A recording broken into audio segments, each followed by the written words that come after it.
Huwag maglalagay o magsasabit ng kahit na anong bagay sa inyong hagdanan dahil malas.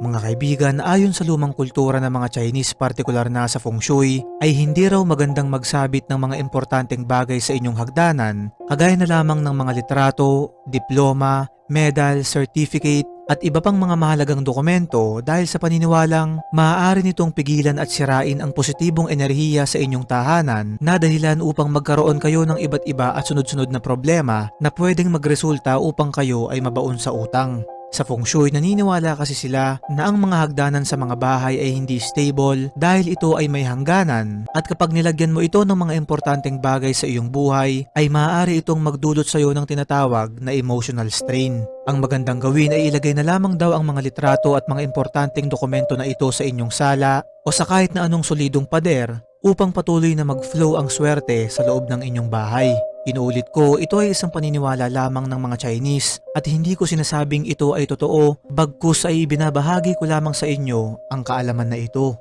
Ikaw kaibigan, may mga nakasabit bang bagay sa inyong hagdanan?